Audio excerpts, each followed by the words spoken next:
Welcome to Real 10. Welcome to Neurodiversity, Empowering Learning and Employment. And this week, we're going to be reflecting on the season so far. I'm joined by Dr. Louise Karwowski from Cognassist. How are you, Lou? Hi, I'm great. Thank you, Gavin. How are you?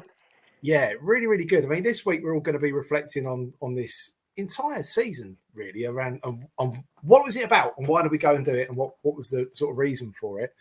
And if it's all right, I was going to kick off with my favourite part because we've covered so many times before on our first around the learner and supporting the learner. And for me, I thought it was really, really important to be supporting the employer because if we were looking at apprenticeships in particular, apprentices are employees.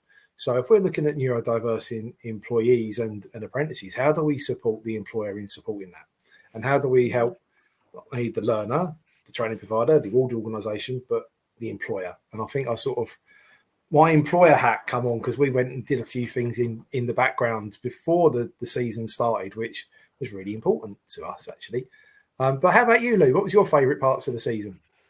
Do you know, for me, it was the entire adventure that we went on with this. You know, it started off as a cool idea that we were discussing, and it evolved into this magic adventure, really, of a new way of sharing information about this really important topic. So I thoroughly enjoyed the whole of it. Yeah, do you want to do a bit of a reveal? So what was our rationale behind it? Because we were quite considered with this season about what we was experimenting and trying, really. Yeah, we were quite clever about it in the background. We wanted to relay information through best practice, really, in terms of information delivery. So we really wanted to work with teaching, learning, and cognitive principles. Do you want me to go into a little bit of the background? Definitely. Reveal a bit of the magic? So you'll have noticed, those of you who watched Reel 1 right through till now, will have noticed that we started sort of at the surface level information. So the initial reels were quite short and sweet and to the point. And then from episode 3, we ramped it up. So, you know, they became a little bit longer each time until our final episode, which was, I can't remember, about 8 minutes, I think. About 8 minutes 20, if I'm being technical about it. 8 minutes 20. As we got, you know, into the nitty gritty and the sort of like detail of this important topic, we built on concepts as we went through. We used a lot of recapping and repetition. And Gavin, you were brilliant at linking new concepts back to previous episodes as well, which is absolutely key in imparting new information and retaining it. We left you time in between each episode. So these episodes were released on a weekly basis. So we left you for a week to be able to allow that information to settle. We also supplemented each reel with a short blog, so you could read about what was coming before you actually heard it being discussed. So that sort of layering of information is really important to letting new information settle in your mind. What else did we do? We had chunks of information, loads of information was chunked down into basic principles, which actually was quite difficult to do. When you're talking about things like legislation, for example, and the employer's part in, you know, providing reasonable adjustments, that's quite a big topic to whittle down into the basics. But we managed it, I think. And of course, we recorded the sessions.